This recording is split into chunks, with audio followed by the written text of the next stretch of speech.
Ah, hoy quería hablar un poco del tema de aislación sísmica, empezando un poco con la teoría lineal, o sea, que nos enseña mucho sobre cómo modelar un sistema con aislación y es lo fundamental para también cómo se simplifica el modelaje de una estructura aislada para así hacer como un análisis simple para el diseño y para los códigos. Después hablamos un poco más de los aisladores, el tipo de aisladores que hay, y así como el diseño.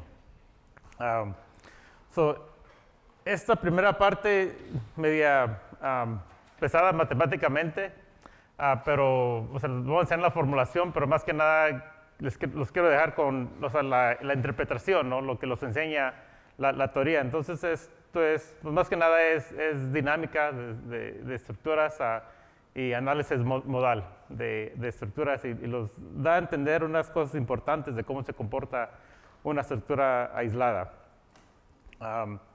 Y pues esta teoría esta teoría vamos a hablar primero primero revisar un poco lo de aislamiento y luego esta teoría o sea, voy a pasar aquí las notas para los que estén más interesados. Está publicada en varias publicaciones, como este libro, está como libros de Kelly, parece que Chopra también ya incluye. Yo usé una edición muy anterior de Chopra, pero parece que las nuevas ediciones ya incluyen un poco de aislamiento, incluyendo esta teoría ya en uno de los capítulos últimos. Esta teoría ya muy bien conocida, pero los da a entender, o sea, los da a entender unos aspectos muy importantes de aislamiento.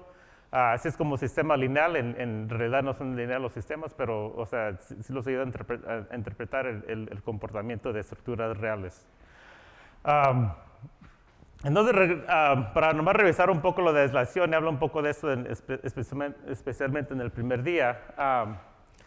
Para aislar una estructura se ocupa instalar aisladores o unos sistemas muy flexibles bajo la estructura, lo que sería bajo de una edificación en el sótano o sería arriba de las columnas de un puente, ¿no? para añadir una flexibilidad.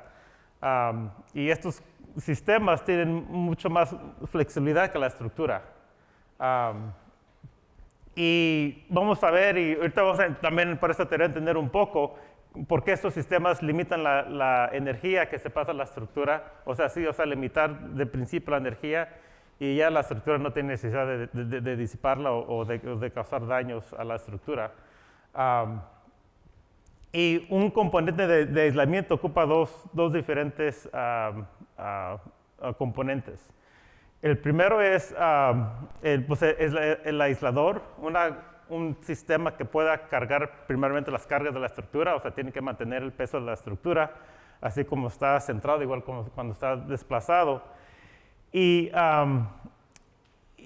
eso causa que la estructura, por la flexibilidad, aumente el periodo y quizás movernos a una región de la espectra, o sea, donde entran menos fuerzas, o sea, donde las demandas son mucho menos. Las frecuencias de energía de vibración del piso son mucho más altas que la estructura y así pues entra menos energía a la estructura. La otra parte muy importante, y vamos a ver que pues, o sea, con este caso, ¿no? O sea, podemos hacer maravillas para la estructura, pero el otro caso importante es considerar que ocupamos un tipo de disipación de energía para limitar más que nada los desplazamientos del aislador. O sea, no pueden ser suficientemente grandes. Y como comenté el primer día, o sea, ya si no controlamos los desplazamientos, pueden fallar los aisladores o puede, o sea, pegar la estructura a la pared o será un puente, puede pegar con el abutment o sea, lo que está alrededor. O sea, no tenemos espacio infinito para que se mueva la estructura, así que hay que limitar el desplazamiento. Y en varios casos se han aplicado, o sea, no solo aisladores, sino aisladores con amortiguación adicional. Y la amortiguación puede estar parte del aislador, o sea, como puede ser suplementaria, ¿no? Como en este caso que ahí se ve el aislador de resorte, ¿no? Y aquí está amortiguación adicional para poder controlar los desplazamientos y y la disipación de energía de la estructura. Entonces, la idea es de poder por la flexibilidad que le da a la estructura la aislación, es de poder, o sea, irnos a un aspecto que quizás tenemos una estructura media rígida y poder moverla hacia un rango más flexible de la espectra, donde pues, primeramente reducimos las fuerzas, la aceleración espectral de la estructura, pero el costo de aquí viene en que moviéndonos, o sea, subiendo el periodo de la estructura, vamos a aumentar los desplazamientos, ¿no? Pero la idea de aislación es de concentrar esos desplazamientos en estas unidades, en estos aisladores que pueden tener la capacidad de mantener esos desplazamientos sin daños al componente. Vimos que amortiguación pues, los va a ayudar o sea, con disipación de energía los va a ayudar a reducir las fuerzas, así como los desplazamientos a la estructura. Pero sí puede haber casos ya que quizás ya subiendo mucho la amortiguación puede ser, los puede afectar quizás a subir las fuerzas, porque le puede añadir un poco de rigidez a la estructura, ¿no? Entonces también vimos un ejemplo anteriormente en que, o sea, ya comparando una estructura, ese ya un caso ya quizás un poco más numérico, no viene una estructura que está rígida, una aislada y aislada con aislamiento. Vemos que en términos del espectro, o sea, podemos estar aquí, una fuerza muy alta, la aislamos, bajamos acá, y aunque le añadimos como de 5% a 20% de aislamiento, sí bajamos las fuerzas, quizás la reducción de fuerzas no es muy significante, pero viendo en el rango de desplazamientos, tenemos una estructura aquí fija que tiene desplazamientos chicos, extendido el periodo por aislamiento, vamos a aumentar los desplazamientos y teniendo un poco más de disipación, los va a ayudar a reducir o controlar esos desplazamientos, ¿no? Entonces la idea, ¿no?, que queremos aumentarle, o sea, que queremos tener un layer muy flexible, pero también que tenga disipación de energía. Y aislamiento en realidad puede haber sido como, va a ser un intercambio, ¿no? O sea, porque podemos regresar aquí y decir, bueno, ¿por qué no lo hacemos más flexible, ¿no? Porque van a aumentar los desplazamientos, ¿no? Entonces nos viene la parte de diseño, y quizás uno de los parámetros más críticos va a ser el periodo, ¿no? ¿Qué periodo queremos para la estructura? Y va a ser un intercambio entre queremos reducir más las fuerzas, pero vamos a aumentar más los desplazamientos. Es entonces de encontrar ese balance donde podemos diseñar un sistema que si son aisladores de resorte, por ejemplo, o sea, se van a desplazar y en ese desplazamiento tienen que seguir cargando el peso de la estructura, ¿no? Entonces, es cómo podemos diseñar un sistema que pueda mantener esos desplazamientos, aparte de mantener el peso de la estructura por encima. Y ese es el intercambio que tenemos que ver en la estructura, y muchas veces eso va a caer entre como 2,5 a 3,5 segundos, es donde, bueno, dependiendo en la zona sísmica, ¿no? Pero es más o menos donde caen los sistemas de aislamiento. En lo que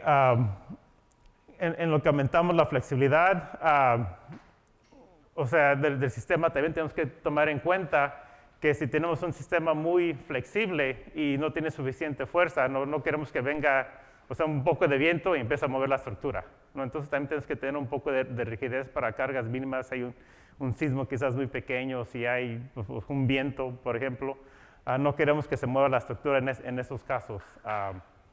Entonces, o sea, hay cosas que considerar en el diseño, ¿no?, que los limita quizás cuánta flexibilidad le podemos meter y no aislar, por ejemplo, completamente, ¿no? Entonces, vamos a ver un poco de la teoría de aislamiento, y considerando que esto es para un sistema lineal, y es más, vamos a hacer análisis modal y, o sea, todo esto va a ser sin amortiguación, ¿no? pero, o sea, vamos a entender un poco por qué y cómo funciona la aislación, tomando en cuenta que hay un sistema arreglo, o sea, quizás no va a ser exactamente así, pero va a tener un poco de estas propiedades y se ven ya en simulaciones, ¿no? Que ya no lineales, que esto no tan perfecto, pero aplica, ¿no? Entonces vamos a ver esta estructura, un modelo de una estructura de aislada, un marco de un piso con masa M y que está aislado con una masa MB. Tenemos los aisladores con rigidez KB y amortiguación CB. Igual una estructura con rigidez KS y con su propia amortiguación. Entonces, en términos de las coordenadas que vamos a usar aquí, aquí están marcados los desplazamientos absolutos, o sea, de la estructura, tomando en cuenta también, o sea, el movimiento del piso. O sea, el movimiento del piso, el movimiento de la base, el movimiento de la estructura. Y otros sistemas de coordenadas que vemos aquí es la deformación solamente de los aisladores y la deformación solamente de la estructura, que es un poco diferente a lo que estamos impuestos, ¿no? Casi siempre cuando hacemos un análisis de un modelo así, de una estructura, vemos de coordenadas relativas, ¿no? Este desplazamiento contra el piso, ese sale igual, y luego este desplazamiento contra el piso, que, o sea, es este más este. Es un poco diferente a las coordenadas que vamos a ver, pero eso nos van a ayudar a entender primeramente qué son los desplazamientos de la estructura, ¿no? Y qué son los desplazamientos directamente de los aisladores.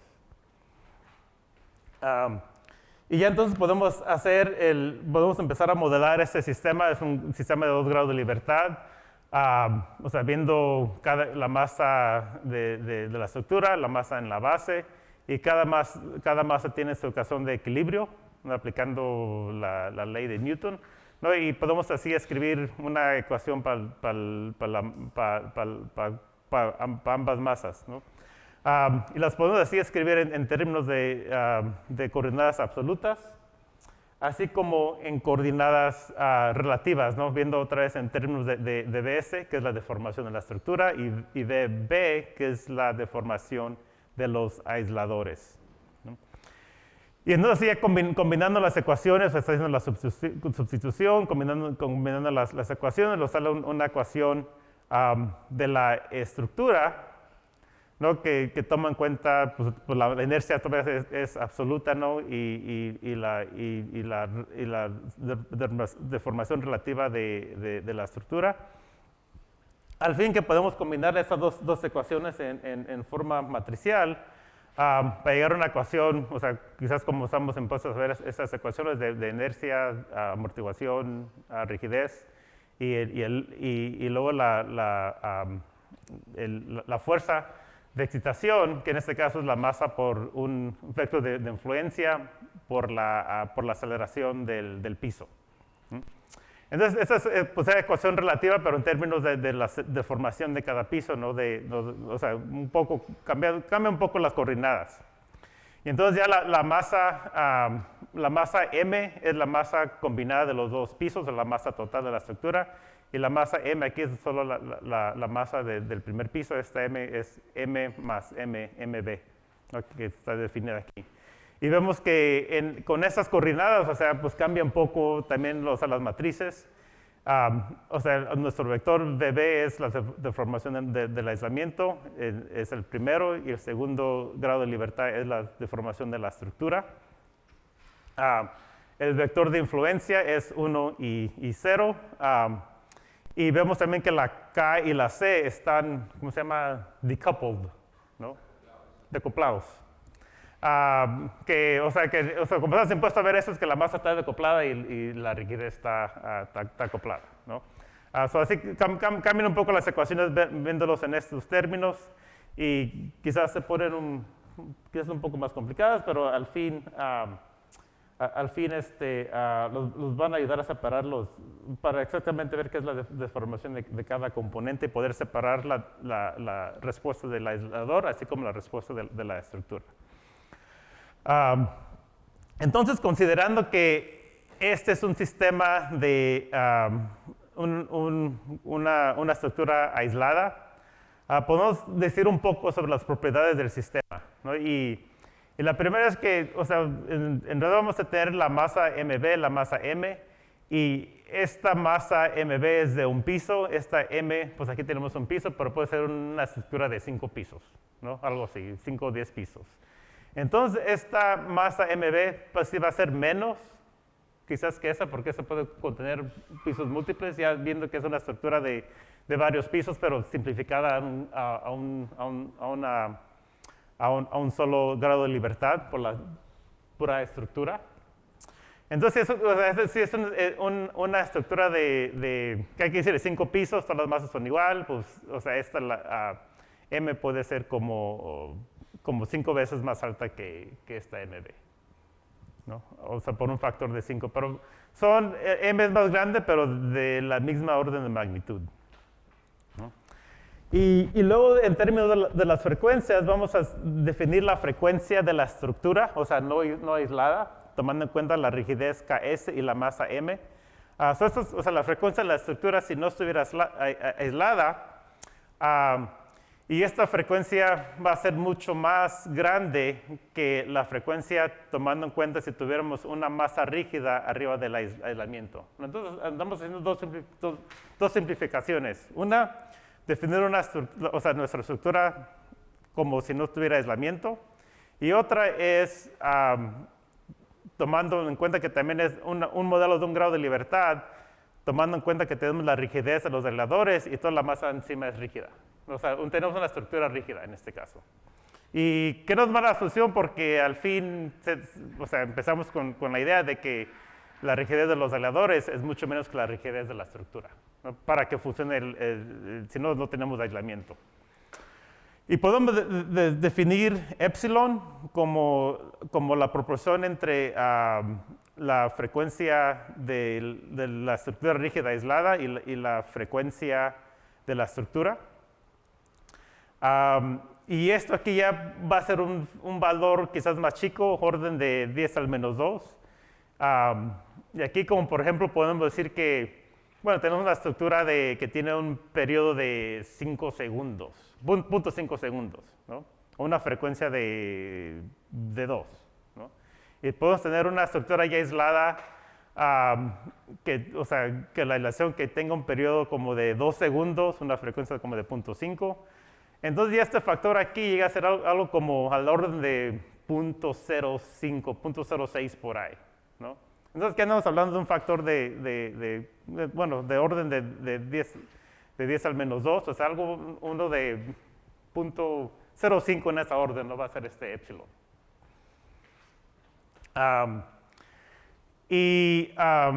Vemos que tenemos el damping ratio para la estructura, pues se puede definir para la estructura pues igual como si fuera un grado de libertad, el CS dividido por 2m omega S, que es, o sea, todas las propiedades de la estructura sola, y ya la amortiguación del sistema aislado, considerando que la masa arriba es rígida, pues más toma en cuenta el damping del piso aislado y tomando en cuenta que tenemos una masa rígida encima. Entonces, vamos a pensar en estas dos diferentes idealizaciones de la estructura, o sea, estructura no aislada, y luego el otro caso es estructura rígida arriba del aislamiento. ¿Ya? Entonces, y si ya seguimos a hacer el análisis modal,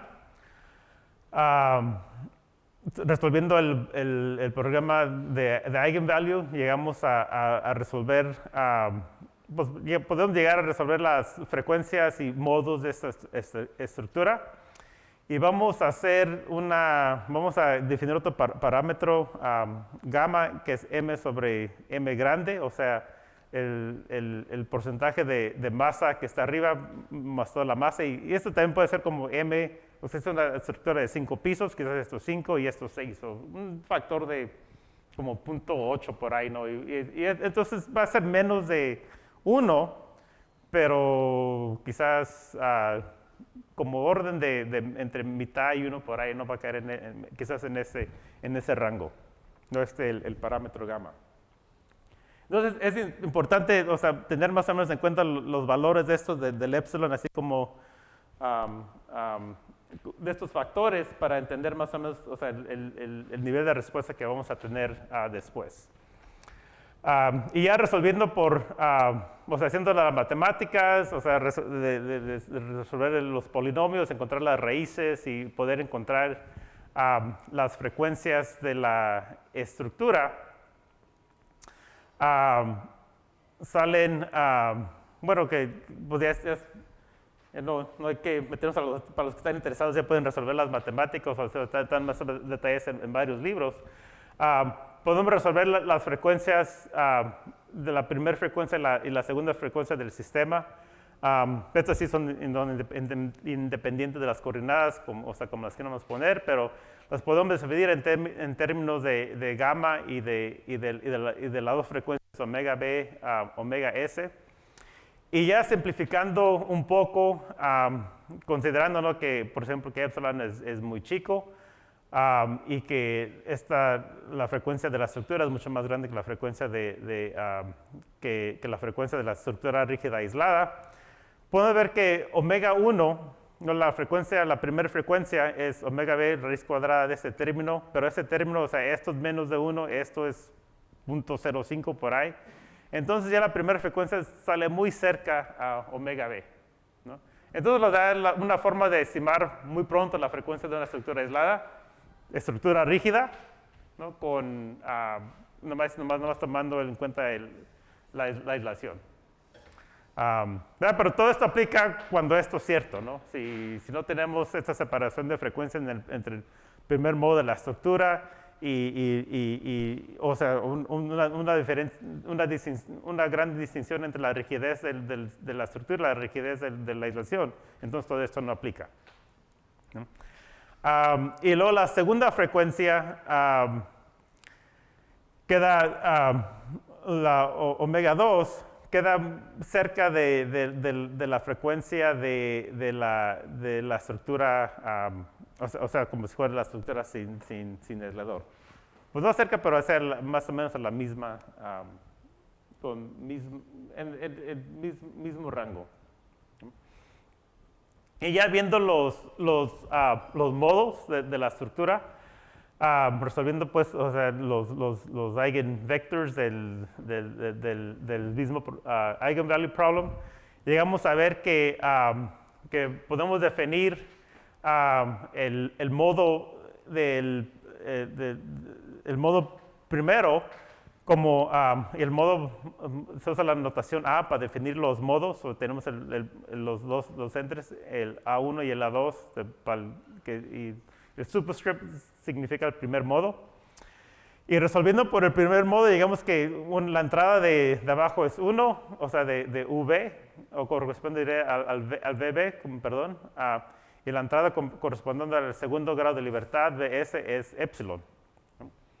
Entonces ya tenemos un primer modo que se ve algo así, y vemos que la deformación es primariamente en el aislador. La deformación de la estructura es epsilon, que es, o sea, tomando en cuenta que eso es como 1, esto es como 0.05, ¿no? Entonces el primer modo nos dice que pues, la estructura, y así como vimos con la frecuencia, el primer modo es predominante, es la deformación del aislamiento y la estructura rígida, ¿no?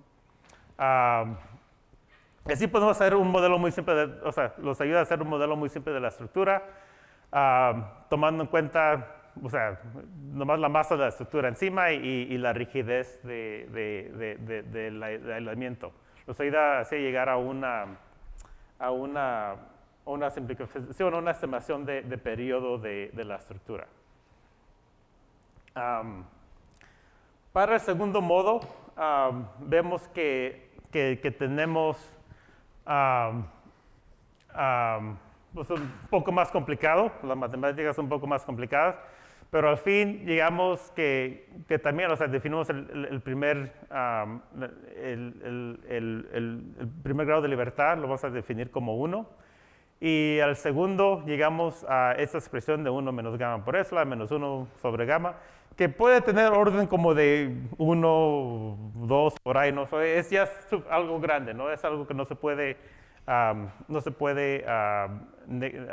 neglect o poner, ¿cómo se dice? Despreciar. Ajá. No lo podemos despreciar, o sea, es algo suficiente, o valor suficiente. Y entonces este modo quizás sí puede ser más importante porque, o sea, se deforma, estos que están de la misma orden de magnitud, y este significa, otra vez, es la deformación de la estructura, ¿no? Entonces el segundo modo ya se puede tener un poco o sea, causar daños. O sea, si excitamos el segundo modo de la estructura, ya se mueve la estructura, podemos, o sea, causar un poco de daño, etcétera, o desplazamientos en las estructuras, deformaciones y dañar las vigas, columnas y todo lo de la estructura, ¿no? Entonces ya este segundo modo sí se ve que, pues, o sea, lo que esperamos, ¿no? De un edificio o una estructura de 2 grados de libertad, o sea, se mueve algo así, o sea, el primero va así, el segundo va así, y eso, o sea, son de más o menos, o sea, pueden ser como de misma orden de magnitud, ¿no? La deformación de los aisladores, la deformación de la estructura, y tomando en cuenta que, pues, quizás esto tiene capacidad de deformación, pero la estructura quizás no tanto. Y vemos entonces que ya para poder calcular la respuesta de la estructura, se puede, pues ya combinando la respuesta BB, se puede combinar por la respuesta del primer modo y del segundo modo por los Morses, o sea, la superposición de los modos. Podemos ya calcular exactamente, o sea, considerando los modos, que es la deformación del aislamiento, la contribución del primer modo, del segundo modo, igual como la deformación de la estructura, considerando el primer modo y segundo modo.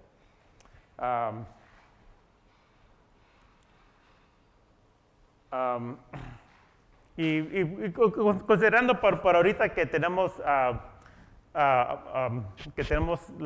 sea, la C, el damping de la estructura, y podemos mantener ortogonalidad con la C, o sea, pues ya con la M y la K, pues es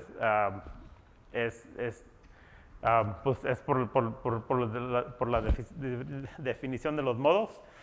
Pero asumiendo que tenemos ortogonalidad con la masa igual, ya podemos, o sea, seguir con el análisis modal y definir, o sea, para nuestro primer modo, qué es la masa, qué es la amortiguación, qué es la rigidez y qué es o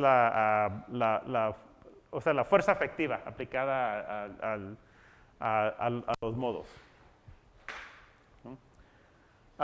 Y podemos ver que la respuesta de nuestro primer modo la podemos expresar en términos de la respuesta del primer modo U1, definiendo ya la frecuencia del primer modo, definiendo el damping ratio del primer modo, así igual como el segundo modo, y definir la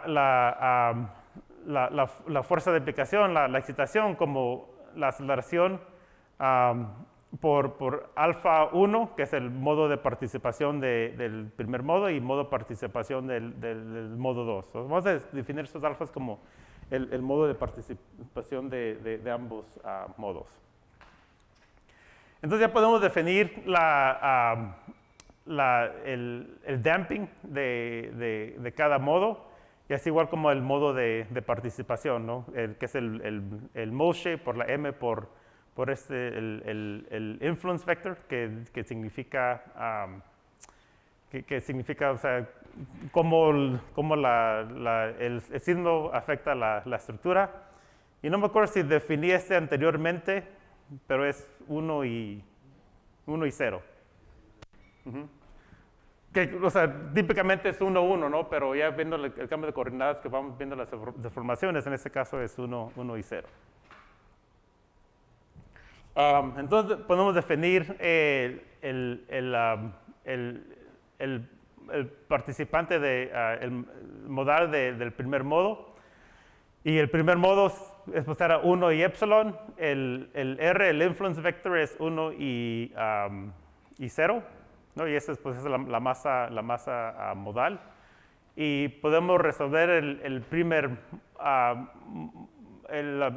participante del primer modo de ser, o sea, ya haciendo simplificaciones, tomando en cuenta que, pues, que el epsilon es chico, o sea, simplificarlo un poco a 1 menos gamma epsilon, ¿no? Y pues tomando en cuenta que pues, epsilon es chico. Y la masa del primer modo también va a ser más o menos la masa la masa total de la estructura, ¿no? Va a ser la masa de MB más M. O sea, la masa modal del primer modo. Y luego haciendo lo mismo para el segundo modo, pues, o sea, y tomando en cuenta que los modos tienen que sumar a 1, los participantes. El participante del modo 2 es gamma epsilon, ¿no? Y la masa, y esta es pues, la masa que le corresponde al segundo modo, que pues también va a ser chica. Entonces, algo interesante que pasa aquí es el modo de participación del segundo modo, o sea, es gamma epsilon, nos andamos hablando de que quizás 0.8 por 0.05, o sea, ya es algo muy chico, ¿no? Entonces, ya la participación de ese segundo modo es muy pequeño. Y tomando en cuenta de tratar ahora de calcular cuál es la carga efectiva del sismo, ¿no? Entonces, la carga efectiva es pues, el que se puede calcular o sea, pues es la aceleración que le entramos a la estructura por este componente que es el modo, el segundo modo, la masa y este vector de influencia, ¿no? Y luego, tomando en cuenta que este modo, pues es el segundo modo, este R, y R es 1, 0, ¿no? Y el primer modo es 1 epsilon, ¿no? Entonces, el primer modo y este R son más o menos igual, ¿no? Entonces, ya por la ortogonalidad de los modos, ¿no? O sea, si sustituimos, por ejemplo, R en vez de R 1, 0, ponemos 1 epsilon, ¿no? O sea, tomando en cuenta que es muy cerca del primer modo. Entonces, ya por la ortogonalidad de los vectores con la masa, o sea, ya sale que pues, la excitación del segundo modo, o sea, la fuerza que le entra al segundo modo es pues, cerca de 0, ¿no?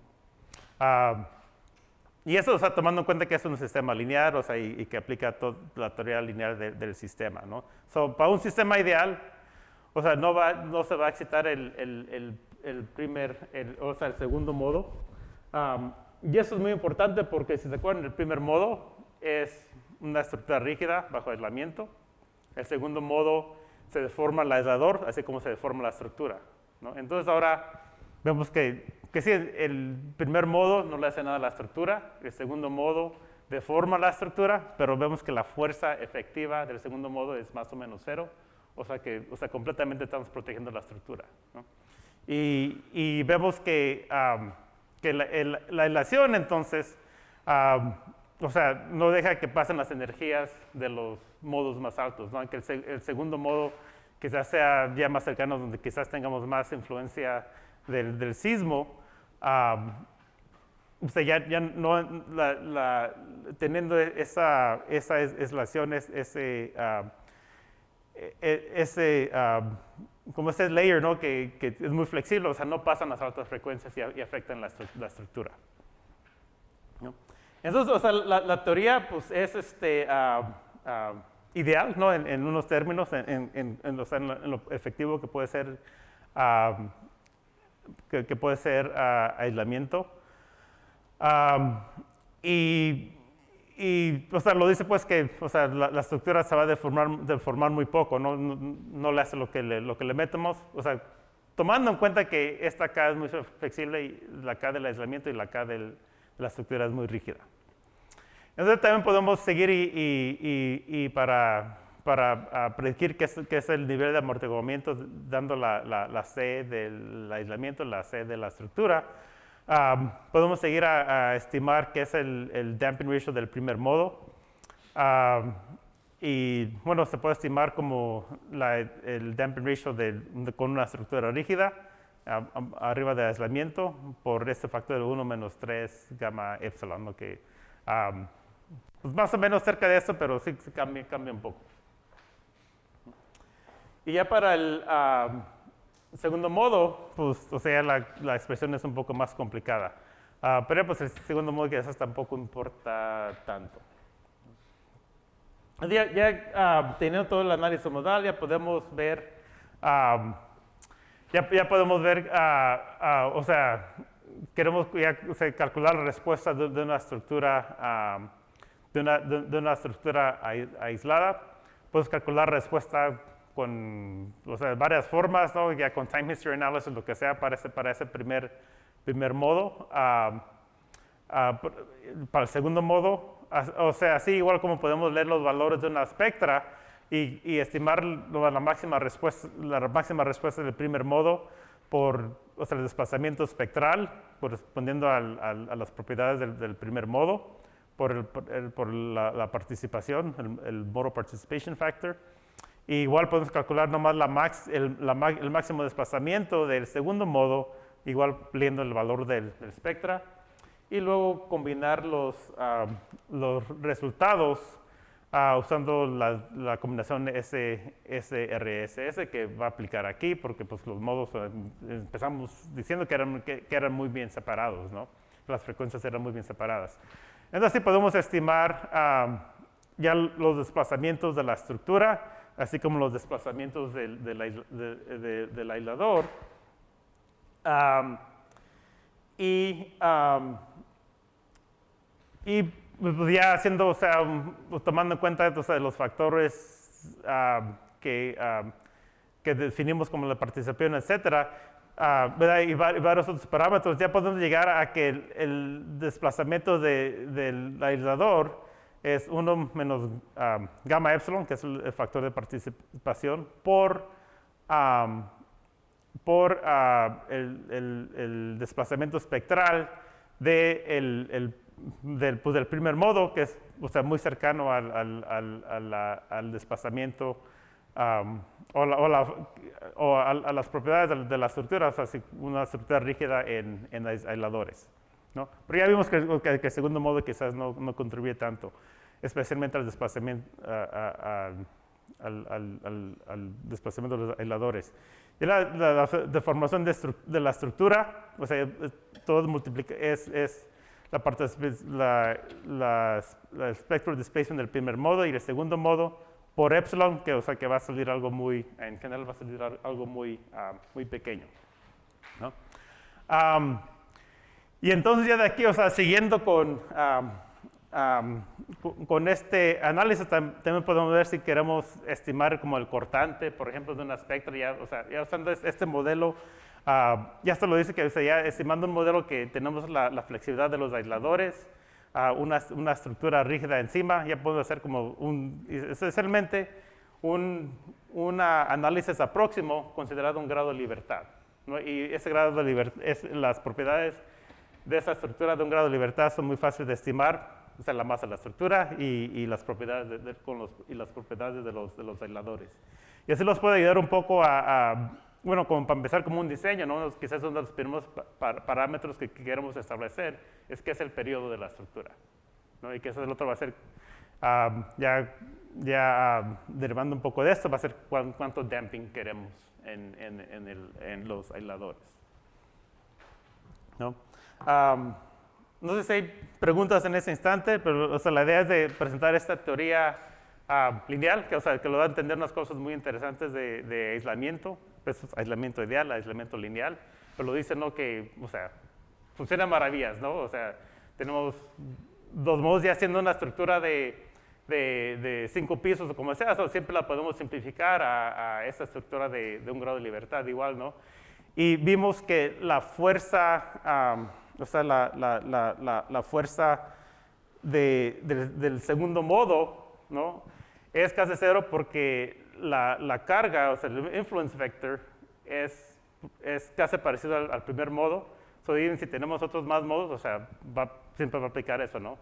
Vamos a tener la ortogonalidad con, no exacto, pero aproximadamente vamos a tener la ortogonalidad con todos estos otros modos altos, ¿no? Entonces, un aislamiento no va a excitar a los modos altos. Y ya yendo a diseño, podemos hacer un análisis simple considerando nomás el primer grado el modo fundamental. ¿Preguntas?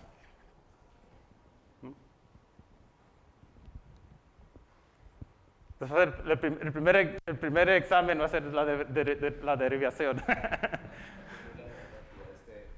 son derivaciones para movimientos horizontales. Usted comentó ayer que podría tener problemas en sentido vertical. No sé si ya existe alguna derivación sobre cómo es el comportamiento. Es complejo y también o sea, se han hecho pruebas y todo y ver la excitación vertical, pero eso no sé, apenas han empezado a estudiar, se ha modelado con teoría, pero sí, en verdad es un problema muy complicado porque, bueno, un friction slider, por decir, ¿no? Uno pensaría que es más rígido, ¿no? Pero tengo unas pruebas que me han enseñado que es hasta más flexible que uno de resorte, interesantemente. Me puedo enseñar datos después si quieren. Pero, o sea, sí tiene un poco de rigidez, ¿no? De flexibilidad. Entonces, es de poder calcular esa flexibilidad y eso que hace es constante. Pero ya un aislador de resorte, la rigidez varía mucho en lo que se va desplazando. Y sí hay modelos que tratan de capturar eso, pero eso ya es muy difícil para capturarlo exactamente. Entonces, lo que hacen es casi siempre, o sea, se quedan son decopladas, ya aprende. O sea, mantienen una rigidez constante, pero tomando en cuenta que en realidad, o sea, cuando un aislador se deforma, acá la flexibilidad vertical va a ser mucho menos. Es un tema que apenas se anda estudiando y bueno, o sea, toda la teoría de aislación, o sea, y eso, quizás en los últimos, bueno, quizás 10 años ha venido más esto a la luz, eso de la aislación vertical. Pero aún no se ha aplicado, o sea, una estructura, o sea, a tratar de protegerla de la aislación vertical y cómo vibra. O sea, ahorita no existen sistemas.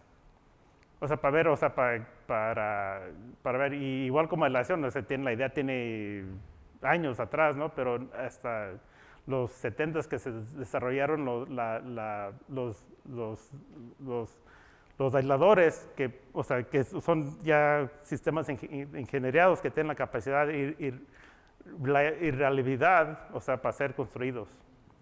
Hay un hospital que se anda construyendo ahorita en California, se llama el Loma Linda Hospital, y está muy cerca de la San Andreas Fault. No pregunten por qué quieren diseñar un hospital al lado de las fallas más conocidas del mundo, pero por las demandas que tiene para el diseño de ese hospital, andan viendo lo de aislamiento vertical y han diseñado un sistema vertical, pero aún lo que van a hacer ahora, bueno, lo que he oído que andan haciendo es, andan poniendo nomás como un spacer, una caja de acero para después ponerle el vertical spring isolation.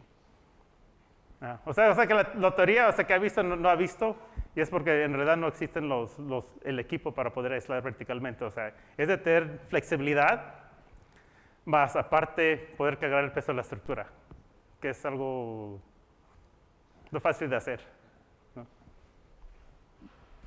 No te contesté tu pregunta, pero... ¿Otras preguntas? No.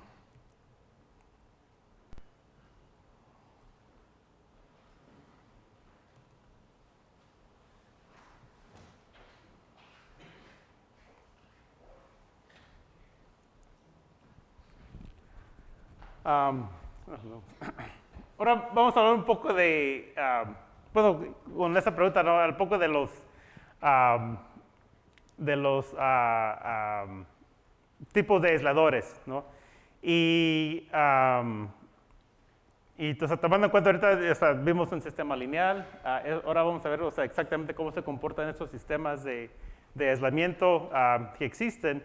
Y como comentaba, o sea, es en realidad el desarrollo de estos aisladores, ¿no? De este tipo de aisladores que tienen o sea, ya son sistemas diseñados con ingeniería, que tienen ¿cómo se llama? Reliability, ¿no? Que se pueden construir y tener confianza en estos tipos de sistemas para mantener la carga y que no fallen, ¿no? Entonces, ya tomando en cuenta que una estructura como hoy en día las estructuras que tienen aislamiento, este tipo de sistema de protección son casi siempre estructuras más importantes. Entonces, es de tener un sistema muy confiable, ¿no? Para que funcione bien en un sismo.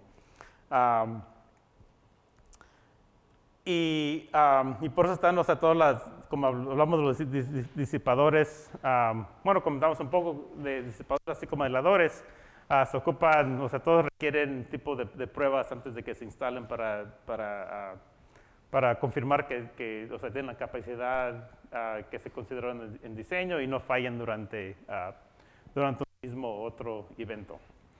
Vamos a hablar un poco bueno, diferentes tipos de aisladores, hablar un poco de otros sistemas, pero más que nada sobre los aisladores de resorte, resorte natural, resorte de alto amortiguamiento y resorte con plomo, así como sistemas de fricción, los sliding bearings,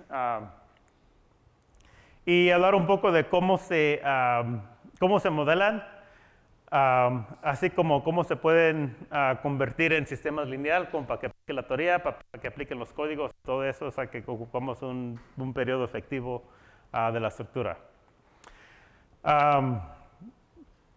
Y luego hablar un poco de los rubber bearings con carga axial. Vamos un poco de comportamiento, eso que voy a cubrir un poco más mañana. Y luego también como el comportamiento de fricción, porque hay que aprender, o sea, cómo se comporta el material y qué son las variaciones, cómo varía las propiedades con tiempo, o sea, con cambio de temperatura y todo eso, cómo varían las propiedades de las estructuras. Entonces, o sea, para los que están interesados y quieren leer mucho más de esto, está un reporte de la serie de MSIR que habla mucho sobre estos tipos de aisladores, o sea, de pruebas que se han hecho y su comportamiento. Aparte, pues, hay varios libros como el libro de la clase y yendo para atrás a otros, uno de los primeros libros de aislamiento, como del 2000 de Naim y Khalid, que, pues, o sea, el comportamiento de los aisladores todavía aplica, pero muchos de estos libros están basados en códigos como el VC o códigos que ya no se usan. La misma idea, pero usan códigos, unos que ya no existen. Vamos a hablar de varios sistemas de aislación, o sea, un poco de pruebas y de implementación, cómo se modelan, y en realidad enfocarme bueno, en realidad hay dos diferentes tipos de sistemas que se pueden clasificar en dos tipos de sistemas que son aisladores de resorte y aisladores que se resbalan, ¿no? Sliding bearings. Y de los más populares quizás son los lead rubber bearings, los bearings que incluyen plomo, y de los sliding bearings, el friction pendulum system. No, este es en Estados Unidos y yo creo que también mundialmente son de los más usados. cuando empezaron a aislar bastante edificios, como incluso en Estados Unidos se usaba mucho el high damping rubber bearing, y en Japón se sigue usando, pero en Estados Unidos ya casi no se usa. Y es más, aunque no se ha aislado una planta nuclear en Estados Unidos, pero casi muchos de los métodos de diseño, etcétera, se derivan de ahí. Como un ejemplo, se han escrito, y para mí que ya se publicaron también, pero se habían escrito como diseños de guía con una planta nuclear, ¿no? Que son de las estructuras más importantes. Y en esas recomendaciones de diseño, no dejaban usar estos high damping rubber bearings porque las propiedades cambian bastante, ¿no? Y ahorita vamos a ver un poco de eso, de su comportamiento. Pero sí dejaban usar como lead rubber bearings y friction pendulum bearings, pero high damping rubber bearings, o sea, con plantas nucleares, según dijeron que no se pueden usar. Pero como digo, sí se usan bastante en Japón, y hay varias estructuras en Estados Unidos con ese tipo de aislador. Lo que ocupamos de un aislador es la flexibilidad, ¿no? O sea, que tener esa KB o esa flexibilidad mucho menos de la K o la rigidez de la estructura. Y algo que sea bastante rígido verticalmente para poder cargar la carga de la estructura, ¿no? Tenemos el peso de la estructura, pues de una manera tiene que pasar al piso, y si andamos, o sea, poniendo o sea, separando la estructura del piso, o sea, la carga todavía tiene que pasar. Ahorita la idea, ¿no? O sea, ya hemos comentado sobre los problemas de lo vertical, pero la idea aún todavía es de tener un sistema muy rígido verticalmente, porque ya si está un poco suave, o sea, sí puede, o sea, se pueden transferir se puede amplificar el movimiento de la tierra, ¿no? y aumentar el efecto vertical en la estructura. Y ocupamos también inicialmente una rigidez, o sea, se ocupa, y esto también es requerido por los códigos de diseño, se ocupa inicialmente un poco de rigidez para que no se mueva en los elevadores bajo cualquier ocasión, ¿no? No queremos que alguien se vaya, se recargue en el edificio y se vaya al edificio, ¿no? O sea, o que venga un viento y se empieza a mover el edificio. Porque eso va a ser, o sea, muy inconveniente para los ocupantes, ¿no? No queremos estar en el edificio y cada rato estando moviendo por cualquier viento. Se ocupa un nivel, o sea, un nivel de rigidez y un nivel de fuerza inicialmente, antes de que se active el sistema. Y se ocupa disipación de energía, que puede ser dentro del aislador.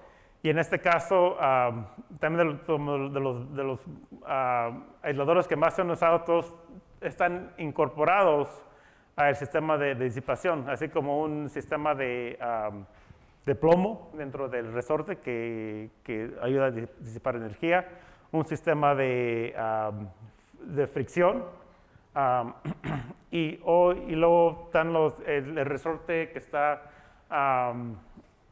que es fabricado para tener alta disipación. O si no, se pueden poner, si ocupamos más, o también se pueden poner sistemas apartes, y se han aplicado, pues, como hemos visto en fotos, o sea, aisladores con viscous dampers, o hay aisladores que se combinan con diferentes sistemas de disipación histeréticos. Y aún yo parece que en esa presentación después hay un sistema de esos como un ejemplo de uno que se instaló en Japón.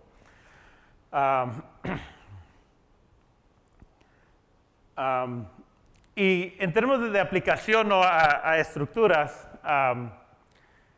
estos pues, pues aisladores, no necesariamente para cargas sísmicas, pero estos bearings, o sea, pues, se usan en puentes, ¿no? Se usan en puentes para tomar en cuenta cambios de temperatura.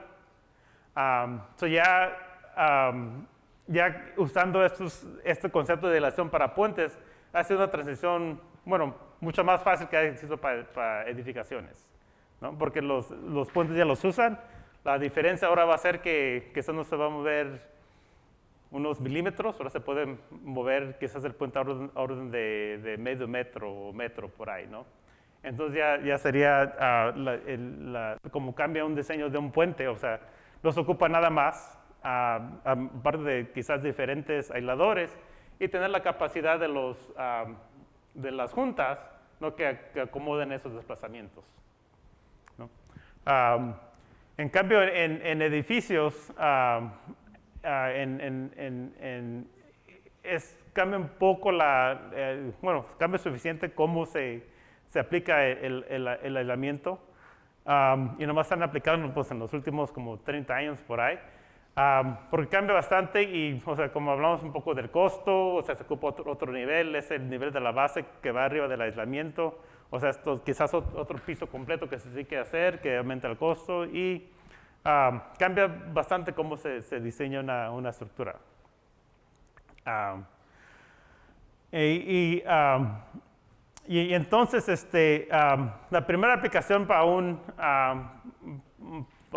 edificio fue en el 1969, una escuela en Macedonia, que le pusieron resorte bajo, o sea, bloques de resorte bajo de una escuela, y no funcionó muy bien porque con tiempo se fueron comprimiendo el resorte, ¿no?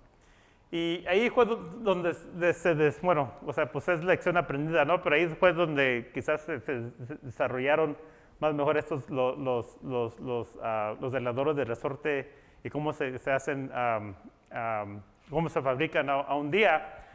La idea de que uno tiene un pedazo de resorte grande, ¿no? y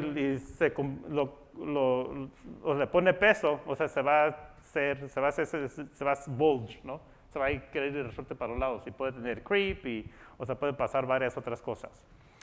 Otra cosa es que complica más el aislamiento vertical, ¿no? También igual uno puede tener quizás más flexibilidad verticalmente, pero ya teniendo esa flexibilidad verticalmente pasa el problema de rocking, ¿no? Que tiene una estructura en aisladores o un sistema de aislación vertical, puede empezar a hacer un poco de rocking en el sistema, ¿no? Entonces, de eso viene la idea de que se ocupa algo rígido, ¿no? Se ocupa la rigidez alta en este sistema de aislación, más por nada por ese problema de rocking. Y entonces los sistemas de resorte de un día, o sea, ya usan esta idea de cortar el resorte y tener entre medio pedazos de acero. O sea, y bueno, aquí se ve un aislador por toda la mitad. Se ven los pedazos de acero, que quizás tienen un espesor, pueden ser un cuarto del resorte por ahí. Y todo es el aislador. Al fin tienen un plato de acero más grueso. Y estos platos entre medio, para cuando se aplique la carga, pues el resorte todavía se va a extender. O sea, el resorte se quiere extender para los lados. Y la idea de ponerle este acero es minimizar, o sea, ya con pedazos de menos altura, sí va a haber un poco del bulging effect, pero va a ser mucho más pequeño, ¿no? Entonces ya tiene mucha más rigidez.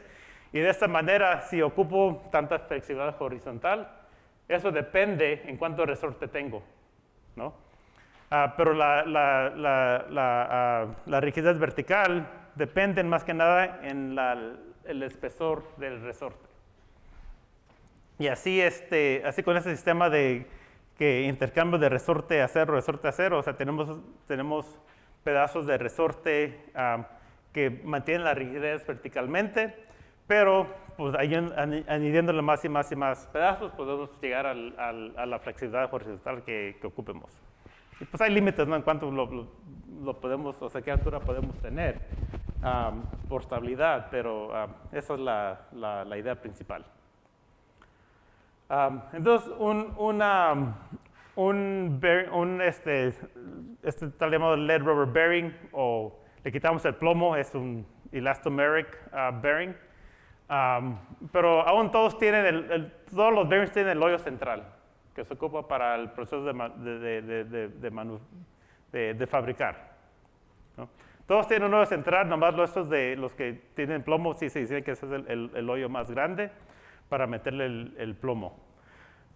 Pero son igual así, son platos de acero de un espesor como de 2 centímetros por ahí, o más dependiendo del tamaño del aislador. Y luego, o sea, intercambios de resorte y acero para mantener esa flexibilidad del horizontal, pero tener la rigidez vertical. Y este resorte de afuera, eso es más que nada una capa. Este resorte es posible que se oxide, pero hay que tratar de proteger el resorte de encima, y este de afuera no se considera ya para el diseño. Y así, los bearings, bueno, si los han visto, vienen así, con los platos de las afueras, casi siempre tienen los hoyos para tornillos, y ya llegan estos platos que se ponen por arriba, por abajo, y ya se atornillan los platos, y luego ya se anclan a la estructura por estos platos, o por arriba y por abajo de la estructura, ¿no? El proceso de cómo se fabrican es primeramente hacer pues el resorte. Se hace en las tiras de resorte al espesor indicado. Y depende de cómo quiere el resorte, se le puede hacer como diferentes aditivos como carbon black, sulfur y otras cosas que cambien las propiedades de resorte a lo que uno quiera. Ya se usa un resorte natural, es casi elástico, ¿no? Tiene muy poco damping, es casi elástico el resorte, y lineal por un rango suficiente. Pero los aditivos son más por ejemplo, para tener el high damping rubber bearing, ¿no? un resorte que naturalmente tenga más amortiguación. Entonces se hacen como las telas, por decir, de resorte, y se cortan al tamaño, se hacen los platos de acero, y se pegan por un proceso de vulcanización, que ya este pegamento es más fuerte que el resorte apropiado. Ya cuando fallan unos, bueno, si están bien hechos, ¿no? Ya cuando fallan, pues ya dependiendo de la combinación de la carga, pero casi siempre falla dentro del resorte, no falla el adhesivo. El adhesivo es más fuerte por lo normal es más fuerte que el resorte. Y así ya se mantiene un sistema, o sea, un aislador que tenga la flexibilidad horizontal, así como la capacidad para cargas. Y estos aisladores pueden tomar cargas, bueno, tienen poca capacidad axial en tensión, pero más que nada son diseñados para compresión. Y aquí, por ejemplo, se ve este aislador que está, o sea, bajo tensión. Y se ve, por ejemplo, así se ven las líneas, o sea, que andan jalando y se andan estirando el resorte, ¿no? Se ve ahí como la deformación. Y los que salen, por ejemplo, son los platos de acero. Sí tienen capacidad de tensión, fuerza capacidad no muy alta, pero en realidad ya cuando se diseñan o sea, en un edificio, la idea es de no ponerlos en tensión. Tienen poquita capacidad, pero la idea es de no ponerlos en tensión. Y si simulaciones enseñan que tienen tensión, se tienen que probar para ese nivel de tensión.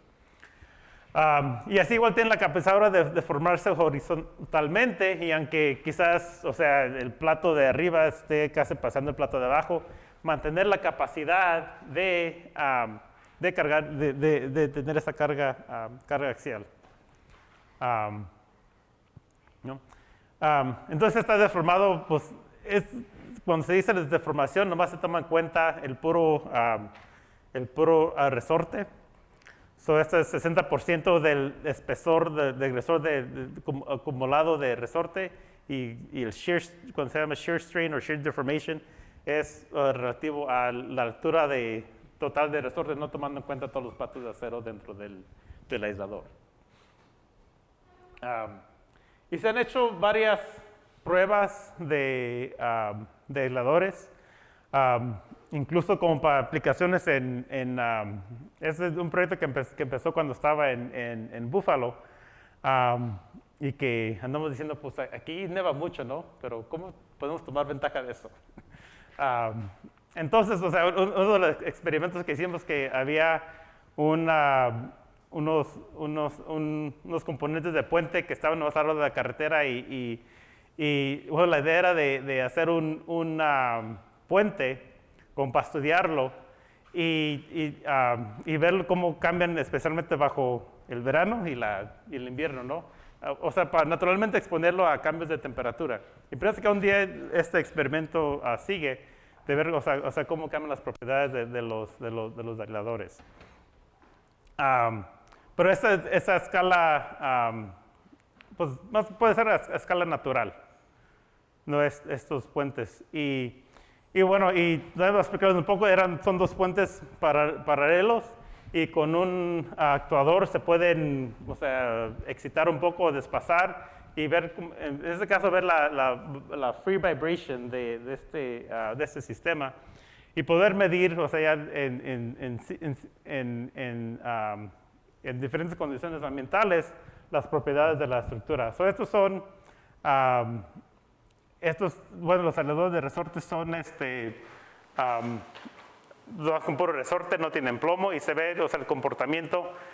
Tienen un poco de damping, o sea, pero no, pues para un aislador quizás no mucho. ¿No?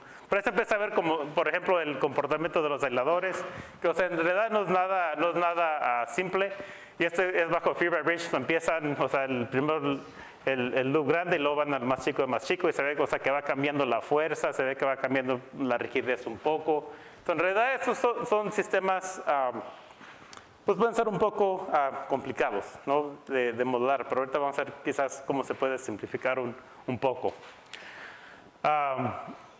Estos resortes eran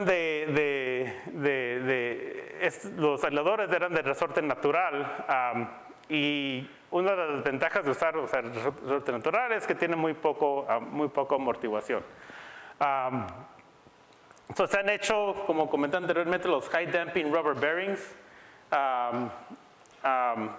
y se usan bastante en Japón, y pueden llegar a tener, como un natural rubber bearing, que se tiene, o sea, el damping efectivo como de 5 a 10% en términos de damping ratio. Uno con ya los aditivos como carbon black y sulfur pueden llegar a tener como 20% de damping, o quizás un poco más.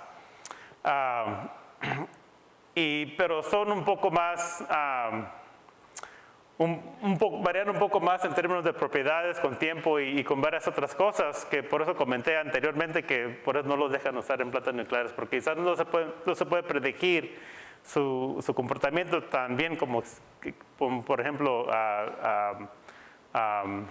resorte natural. Hay muchas complicaciones en predecir, o sea, especialmente a largo plazo, cómo se comportan estos aisladores. Entonces, ya aparte de resorte, ¿no? Hay cosas que pueden hacer como el plomo, como enseñé en la figura anteriormente, o ponerle amortiguación adicional o suplementaria. Entonces, esta figura enseña como el comportamiento de los tres diferentes tipos de aisladores.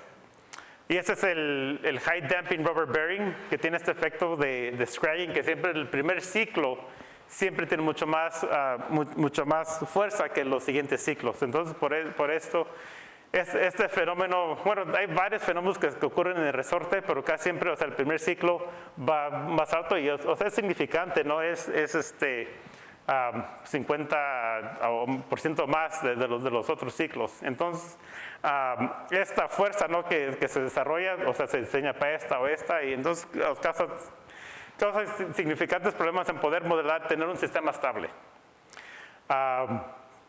Aparte, este fenómeno de scragging, si uno lo prueba, ¿no? Y luego, o sea, sigue 3 horas después, sigue con la prueba, ya no se ve ese primer pico, ¿no?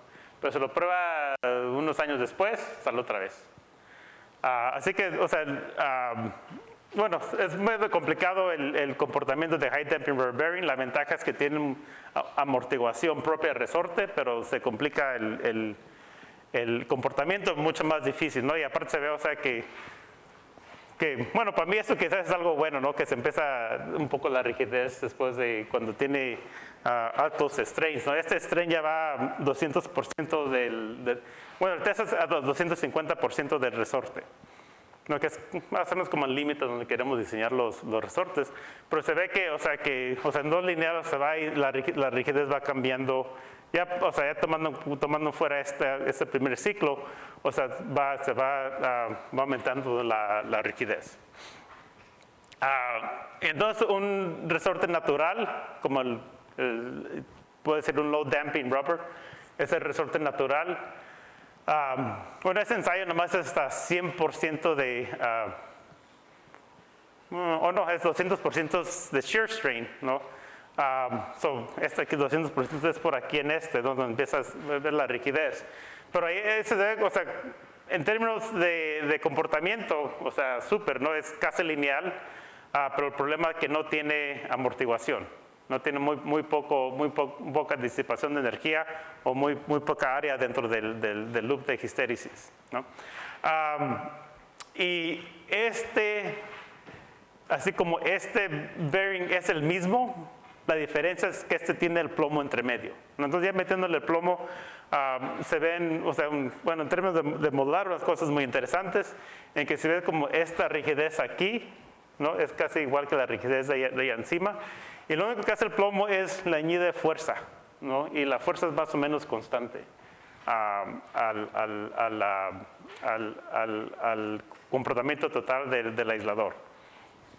Y más que nada para poder modelarlo ya después, o sea, un modelo bilineal le queda muy bien a este tipo de comportamiento, ¿no? Y tomando en cuenta que esto va hasta 200% de shear strain, para nivel de diseño, quizás que queremos estar en el rango de 100, 150, para rango ya del MCI, o sea, quizás el máximo sismo considerado, 200, 250 por ahí donde queremos estar en este ritmo. Lo bueno de estos aisladores, ¿no? Que pues aparte que, o sea, tienen muy buen comportamiento estable, estos ensayos que son estáticos, ¿no? Pero enseñan comportamiento muy estable y muy fácil de modelar, de aproximar el comportamiento. Entonces, para poder diseñar uno de estos bearings, se ocupa primeramente, que es el periodo de rigidez, o que es la rigidez que queremos del bearing, y eso va determinado por qué periodo queremos para la estructura, ¿no? Ya que sepamos qué periodo, qué tanta rigidez ocupamos del sistema. El tamaño del bearing quizás sea dictado por la carga axial que tenemos que cargar, considerando, o sea, que ya en un sismo no va a haber la carga pues, primeramente de la estructura. El sismo puede cargar un poco de overturning forces, ¿no? Para los bearings que están más afuera.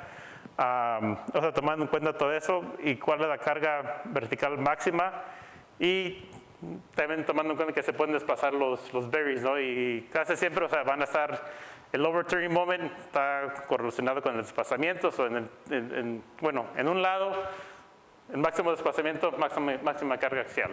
No vamos a tener esa combinación.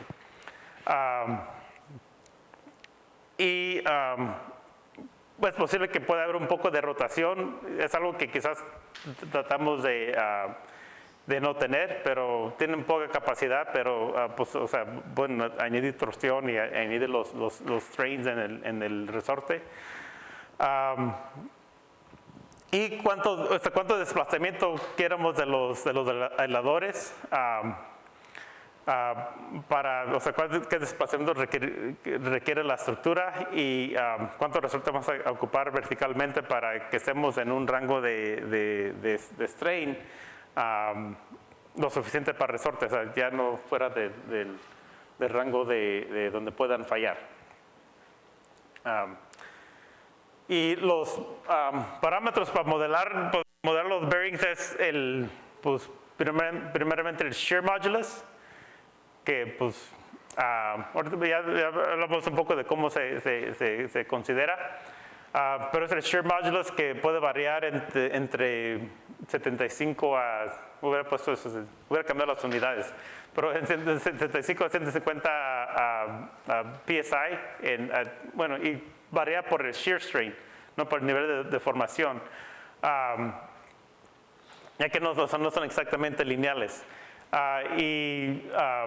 Bueno, parámetros importantes son la propiedad de resorte, que es más o menos por el shear modulus, la área, lo que llamamos la área del bonded rubber, o sea, que es el tamaño del plato de acero entre medio, no tomando en cuenta el acero alrededor, porque eso nomás sirve para, más que nada, protección. Que el grosor de cada pedazo de hule y también importante, ¿no? el número de hules. Entonces, para calcular el shear strain y todo, lo que se considera es el espesor solamente de resorte, que es el número de layers por el grosor de cada layer. Luego, otros factores importantes que hay que considerar, que lo dicen más o menos, o sea, cuando aplican ciertos comportamientos, como el shape factor, que tiene que ver, es esencialmente el aspect ratio para un pedazo de resorte, el diámetro dentro y de fuera para un bearing, o sea, todos tienen un hoyo adentro, quizás uno más chico para los que no tienen plomo, pero todos tienen un hoyo que se ocupa para la fabricación. Y si tenemos ya bearings rectangulares, pues así ya serán las dimensiones de los bearings rectangulares. Y muchos de los comportamientos que se ven ya como en ensayos y en varias cosas se pueden, ya se ven, o sea, se ven que en esto, ¿no? Todos tienen que ver como, bueno, con las dimensiones como el aspect ratio, ¿no? De los bearings, y están definidos por lo que le llaman el shape factor. Y el shape factor es específicamente para cada pedazo de resorte, ¿no? Entonces tiene que ver con, es esencialmente la área cargada sobre la área libre para bulge, ¿no? Que se puede expandir el resorte. So, para bueno, más fácil, para un bearing rectangular, por ejemplo, la área cargada es B por D, ¿no? El área del rectángulo. Y la loaded free area va a ser el perímetro por el espesor, ¿no? Para ese bearing. Igual para un bearing circular es la área cargada, la área del círculo por el perímetro multiplicada por el height de rubber. Y esto da en cuenta, o sea, más o menos cuánto bulging tiene cada pedazo de rubber y dan cuenta si ciertos comportamientos van a tener un poco o gran efecto. Entonces ya la rigidez del resorte, y eso es nomás el resorte solamente, no tomando en cuenta, por ejemplo, plomo, es ya tomando en cuenta el shear modulus, es la área por el shear modulus dividido por the height. Y se considera que la deformación es más que nada en shear. Otra cosa, los platos es que limitan el nivel de deformaciones de flexure. Y la carga axial y todo, la rigidez axial, todo dependen mucho en el shape factor. Ya teniendo un shape factor como entre de 10 y 20, pues ya estos efectos ya tenemos suficiente rigidez para los resortes. Y con las gráficas anteriores, como en todas, se define el shear strain, no es el desplazamiento horizontal dividido por el resorte, no tomando en cuenta todo el acero. O sea, no es el height del bearing, sino el height del puro resorte, tomando en cuenta, o sea, quitándole todo el acero que tiene entre medio. Y ya para simplificar las cosas, la rigidez o el periodo de una estructura ya aislada con ese tipo de aislador se puede estimar como cuánta carga soporta el aislador dividido por la rigidez, tomando en cuenta la rigidez de los aisladores. Un día para una estructura sería el peso de la estructura y la rigidez del aislador. O sea, si tenemos 20 aisladores, pues cada aislador multiplicado por 20, ¿no? Y podemos así estimar muy pronto el periodo de una estructura con ese tipo de aislación.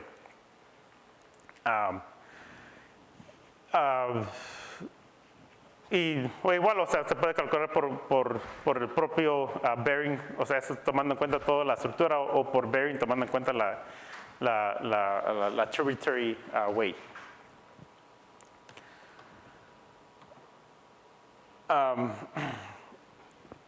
Ya yendo al detalle del comportamiento, sí, o sea, la energía que se disipa por deformación de los aisladores de resorte tiene que ver, o sea, como vimos para materiales viscoelásticas, tienen que ver con la velocidad, si tiene efectos de temperatura y varias otras cosas.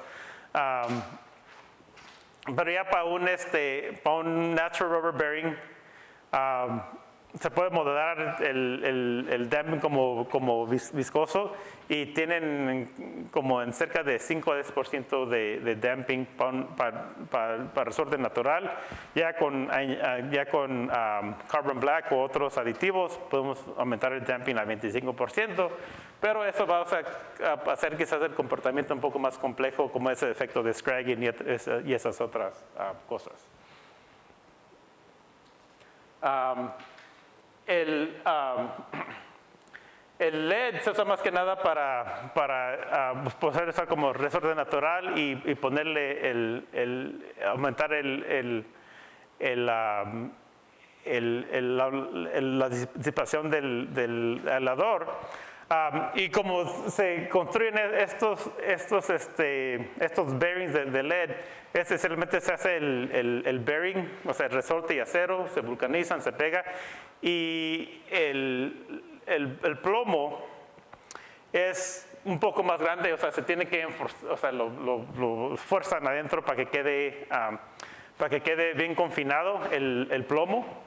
Y aparte, o sea, ya el resorte no tenga campo de salirse, o sea, ya no tenga esa área para bulge out, ¿no? Y se reduce o sea, afecta pues el shape factor, ya no sería free to bulge, era de adentro. Y aparte, ya el plomo confinado también se comporta mucho mejor en este caso. LED, aunque quizás le tengamos, o sea, pues puede ser tóxico, dependiendo, bueno, no hay que comerlo, ¿no? Pero sí,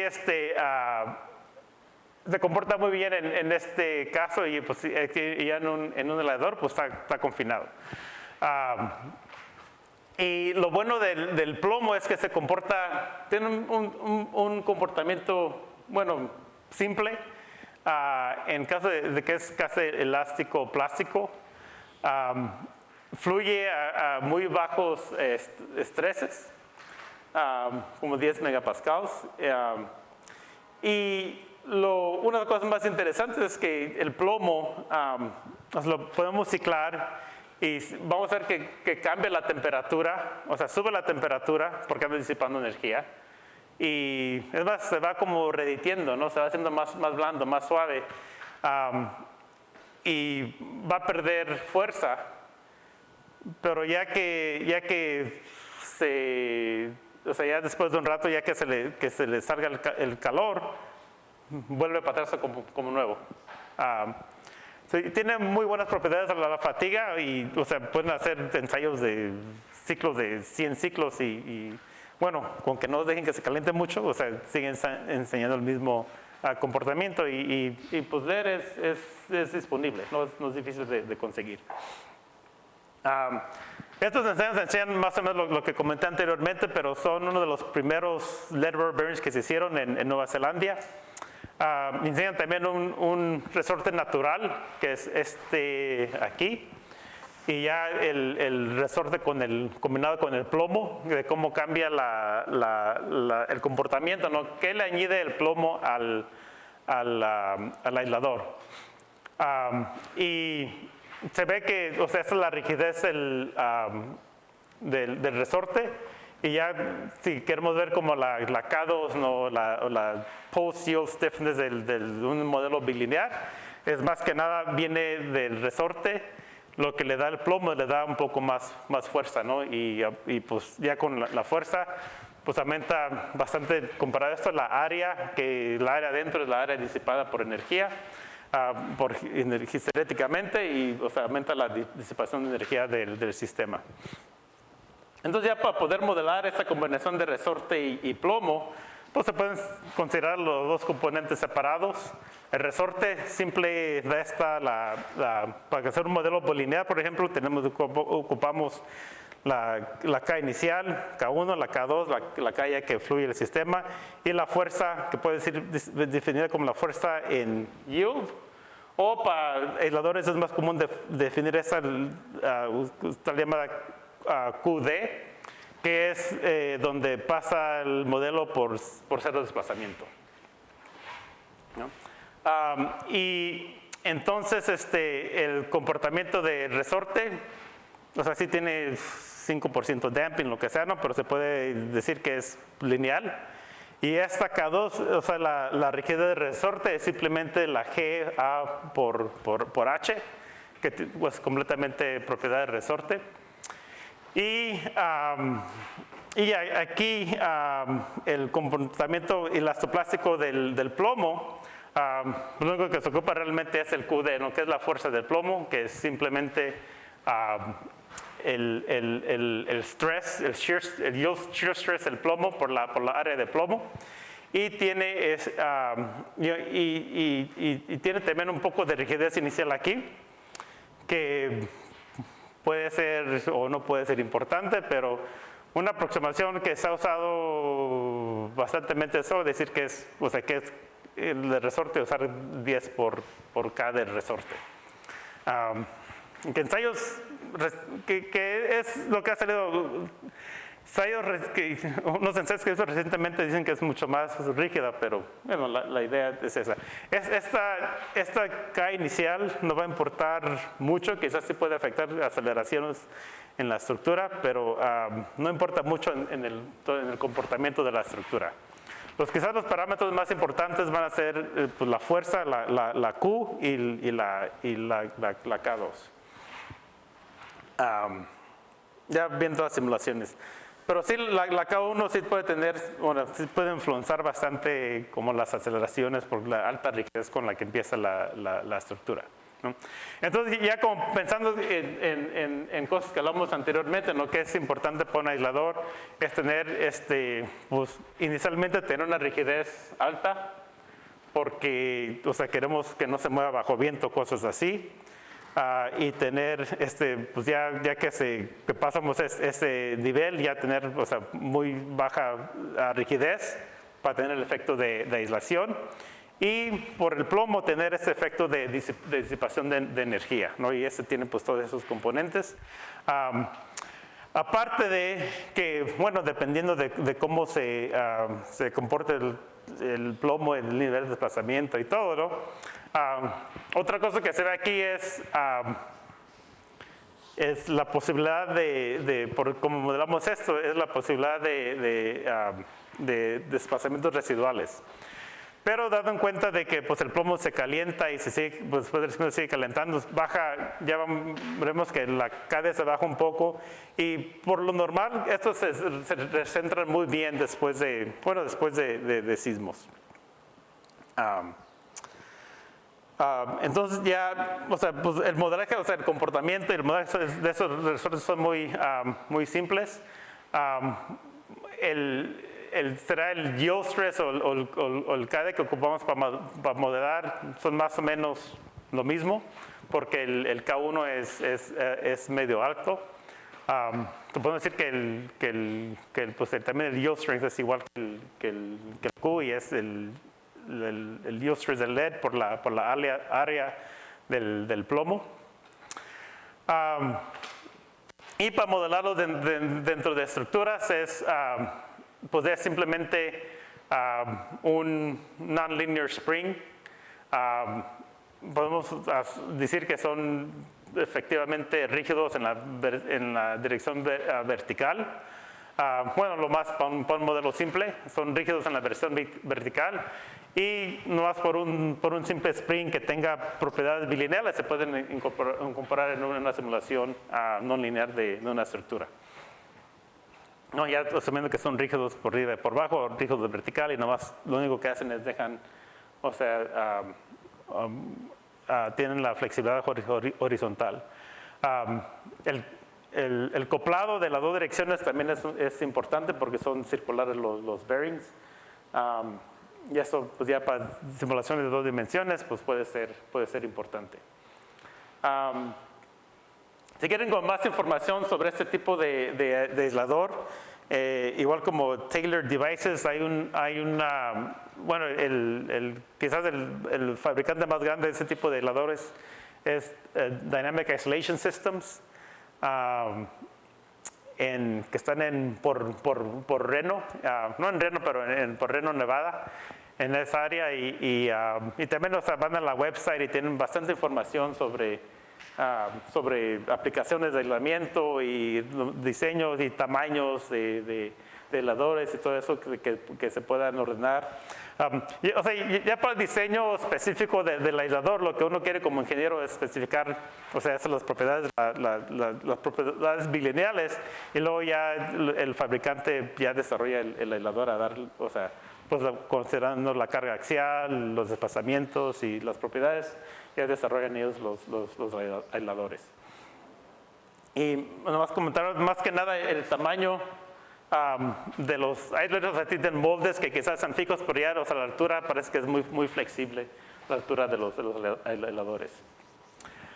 Vamos a otro tipo de aislador, que es el Friction Pendulum System, o un tipo de sliding bearings.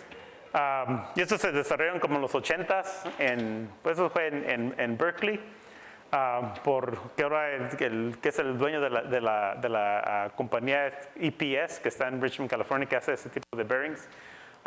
Y tenían un patente, ya parece que ya pasó el patente, así que ya hay varios otros fabricantes de ese tipo de aisladores. Y la idea es muy simple y muy interesante del Friction Pendulum Bearing, ¿no? So la idea es de un péndulo, ¿no? Tenemos un péndulo, pues tiene su periodo de vibración, y pues siempre vuelve al centro, ¿no? Y vuelve al centro por gravedad, ¿no? Por el peso de la estructura, vuelve al centro. Entonces la idea del pendulum motion es igual, de tener una estructura que está, o sea, colocada, cada columna está colocada como en una superficie de péndulo, y si se resbala para un lado, la gravedad va a querer que regrese al centro, ¿no? Eso es su forma o sea, pues cada aislador ocupa su rigidez, anterior era el resorte, Ahora tenemos la rigidez dado por este movimiento de péndulo que tiene que ver con el peso de la estructura del gravity que te va a devolver al centro, ¿no? Al punto de menos energía, ¿no? Te va a devolver aquí al centro. Entonces la estructura va a tomar un movimiento así de péndulo. Y la disipación de energía ahora va a ser por fricción, ¿no? Por eso se llaman friction bearings. La energía y la rigidez inicial también hay que romper ese contacto de fricción. Tiene su rigidez inicial, tiene su rigidez, o sea, baja, o sea, la rigidez se controla simplemente por el radio, ¿no? del péndulo, y tiene su rigidez inicial, su rigidez que se puede controlar y puede ser muy baja, y sistema que recentra la estructura. Entonces se han hecho, y pues los tamaños se pueden hacer muy grandes. Cuando primero se desarrolló en los 80s, había este sistema que se llama el Friction Pendulum System, que es simplemente un plato esferical, o sea, dado por un radio, y luego tiene un slider articulado. O sea, eso también es como un semicircular, o sea, es una articulación que se puede mover para todos lados. O sea, no pasa nada de momento, no pasa nada más que nada pasa la pura carga axial y el cortante. Y bueno, los platos encima abajo, o sea, esta articulación, y luego esto es más que nada hecho de acero inoxidable. Es polished stainless steel, y luego aquí, o sea, el secreto de la compañía es el teflón que usan, un PTFE, que puede dar niveles de fricción como de 3 bueno, pues ya más alto de 3 casi siempre para eso son como de 3 a 10% de coeficiente de fricción. O sea, según la compañía, no, la magia está aquí en cómo hacen este teflón para que dé baja fricción y más que nada sea resistente, ¿no? Porque pues esto, o sea, va a estar bajo carga de la estructura, ¿no? Y se va a resbalar, y cómo hacer este teflón que se mantenga las propiedades. Y pues en realidad, o sea, prueba tras prueba enseñar que funciona muy bien este sistema. Este es como un modelo escala que enseña aquí. Esto es como es mitad de una bola, ¿no? La articulación tiene el teflón, es half a sphere, y este pues socket o sea, entra el socket y luego ya se resbala en el plato. Que es otra foto, y casi siempre se instalan con el plato para arriba, porque, o sea, si le llega agua, pues se queda el agua, ¿no? O cualquier cosa que se pueda entrar, se ponen al revés para que el stainless steel surface quede, bueno, lo más limpio posible. Y todo eso, los mugre o lo que sea que se ve ahí, es el teflón que se anda deshaciendo, ¿no? Este ya es un bearing que estaba ensayado como 500, como 100 earthquakes, por decir, al nivel diseño. Y todavía aguantaban, ¿no? Y en que están deshaciendo, se ve el gasto en el teflón, todavía aguantan y mantienen su capacidad. Pero, o sea, esas borronitas que se ven, como el teflón sí se va deshaciendo poco a poco, pero, o sea, aguantan, bueno, como esos en ese caso, de menos unos 50 sismos al nivel diseño, quizás 100 total, pero, o sea, por lo menos unos 50 sismos significantes. Y de 1, 2 y 3 grados de libertad, incluyendo movimiento vertical. Pues han hecho de varios tamaños, incluso o sea, que tengan tamaños de 300 milímetros de desplazamiento. Quizás eso ya por el centro de Apple, quizás ya se pasaron. que no sé exactamente, pues ha ido números, pero no, y sí, creo que se han publicado, pero parece que el centro de Apple es como de un metro. Cargas en este caso de 800 kilonewtons por bearing, y se han probado estos a escala real incluso en San Diego. A estos tipos de aisladores. Y aquí se ve como ese más grande, que tiene carga más grande, se ve el tamaño del centro, ¿no? O sea, el contacto de teflón que tienen con eso. Y se han aplicado en varios tipos de estructuras, así como para aislar el techo en San Francisco, en varias estructuras, en este caso con supplementary dampers, en estructuras. Y, o sea, se ve otra cosa que notar, es el espesor y el grosor de la fundación y del piso de abajo y arriba del aislamiento, que son suficientemente fuertes. En varios puentes, incluso en este caso en un puente en Alaska que llega a menos 40 grados e incluso tiene altos vientos, nos ocupa especialmente esa rigidez. Ese pato que se ve ahí parece que nomás de instalación, o sea, y no lo han removido, pero hoy ya está suelto, se quebra al analizarlo. Por decirlo, cuando mandan los bearings, o sea, porque son muy, especialmente si tienen peso, se mueven, o sea, se mueven muy fácil. O sea, casi siempre son mandados están pegados en el sistema para que no se muevan durante instalación. Entonces ya el modelaje de estos sistemas también es muy simple, del single pendulum bearing. O sea, la idea es que la estructura se mueve como pendulum, pero cualquier aislador únicamente pues tiene el peso que viene de arriba, y luego la fuerza, la normal, la fuerza de fricción, y luego pues lo que estamos más interesados en el cortante, ¿no? De la fuerza del cortante que nos da la resistencia del aislador. Y esa está dada por el normal load y la fricción que se genera en el bearing. Y dependiendo del ángulo, ¿no? que estemos aquí, va a depender cuándo contribuye cada término. Pero pues la fuerza pues de resistencia de un aislador es simplemente por la carga axial dividida por R, que da que es lineal, da la rigidez, da el movimiento del péndulo, y el componente de fricción, que puede depender en la dirección, ¿no? Esta hay que asumir que es fricción constante. Y ya tomando en cuenta que para estos aisladores los máximos desplazamientos son menos de ese 0.2 de R, que puede ser todavía significante, pero para simplificar las cosas un poco, se puede simplificar, o sea, que el cosine a 1, el sin a 0, y se puede simplificar bastante la formulación para decir que la fuerza de un péndulo es el peso por R por desplazamiento, o sea, es el componente lineal, y tiene otro componente de fricción idealizada, ¿no? Que tiene un coefficient of friction de mu.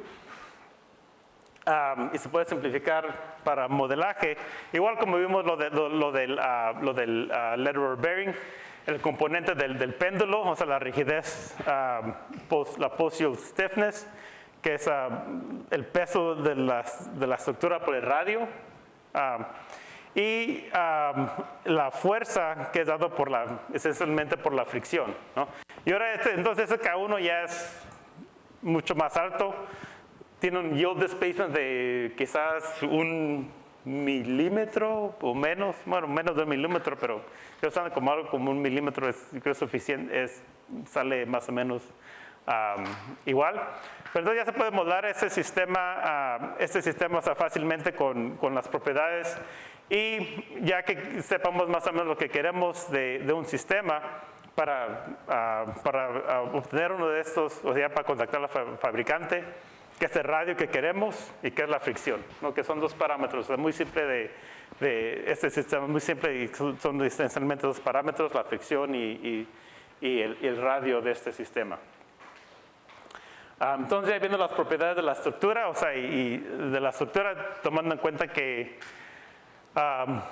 el componente lineal de la fuerza resistente es W sobre R por el desplazamiento.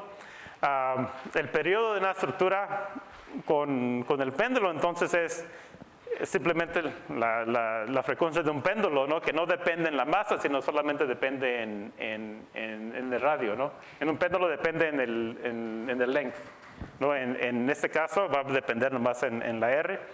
Y si sabemos que era una estructura con este periodo, pues muy fácil nomás escoger la R y poder modelar un sistema con aislación de péndulo.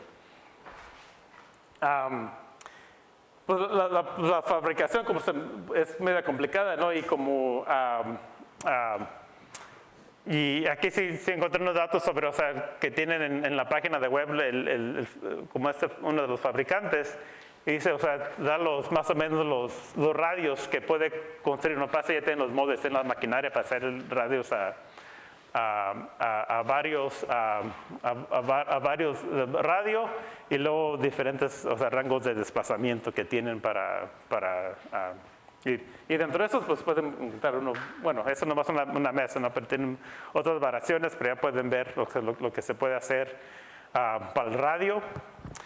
Y luego ya de ahí el otro componente es fricción. El teflón se hace pues para cada proyecto, y uno dice, bueno, quiero 5%, 6%, y más o menos le atina, ¿no?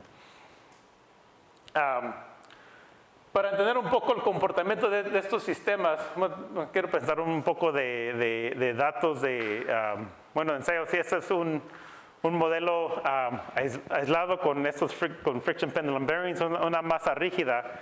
Y se hicieron varios ensayos, incluso unos bajo desplazamiento y otros bajo movimientos sismos. Y por ejemplo, ya aumentaron una deformación cíclica. Se ve el comportamiento, pero déjame explicar primero. Estos son una masa rígida bajo 4 aisladores, ¿no? Ahorita vamos a ver unos detalles quizás importantes de qué se debe de considerar en modelando este tipo de sistema, ¿no? Un sistema muy simple, ¿no? Masa rígida, 4 aisladores. Y de primero, bueno, está aquí. Esta es una mesa vibradora, pero en este caso la masa se tiene en el centro y la mesa se mueve. Es una mesa tridimensional, la mesa de Berkeley. Y ya se puede hacer un desplazamiento, o sea, mover la mesa y la parte de arriba se queda donde está. En este caso se mueve la mesa por debajo y se ve la fuerza resistente, el cortante del sistema, o sea, los 4 aisladores más la deformación. Y se ve que, o sea, tiene un comportamiento muy simple, ¿no? Es bilineal, ¿no? No es con una K1 muy alta. Y se ve un poco aquí, o sea, otras cosas que se ven es el breakaway friction, sí es un poco más alto, no mucho, pero, o sea, no se compara al máximo. El primer ciclo quizás es un poco más fuerte porque ya se va calentando y se va bajando un poco la fricción. Hay sí, bueno, diferentes complicaciones con el comportamiento, pero por la mayor parte muy simple de modelar, ¿no? Y esto es, o sea, todo el base shear del sistema. Ya viendo cada bearing individualmente, se comporta algo así, ¿no? Y se ven o sea, pues claramente se ven las curvas, ¿no? Que no tan lineal, ¿no? Y pues estos son de un lado, estos son de otro. Ese es un test que va en una dirección y por los threads que tenía, ¿no? Hay poco de overturning moment, ¿no? Entonces va cambiando la carga axial y pues sí tenemos un sistema de fricción que es proporcional a la carga. La rigidez tiene que ver con o sea, es W sobre R, tiene que ver con la carga, o sea, toda la fuerza es proporcional a la carga axial del bearing. Y en lo que vamos moviendo, bueno, igual como puede pasar en un sismo, en lo que varía la carga, o sea, acá se ve obviamente que acá anda aumentando el overturning moment, o sea, se ve que se aumenta el grosor. y más aumenta la rigidez, ¿no? Ya para este lado que baja la carga, se baja el espesor y se disminuye la rigidez. Y del otro lado, pues pasa a lo contrario, ¿no? Dependiendo del lado. Entonces esto enseña que, o sea, para modelar el sistema, no todo es muy simple, la carga axial puede variar y todo, ¿no? Pero para el sistema tiene muy poco efecto. Pero para cualquier bearing individual, y eso ya si queremos diseñar, o sea, las fuerzas de cada bearing individual, sí puede variar bastante el comportamiento con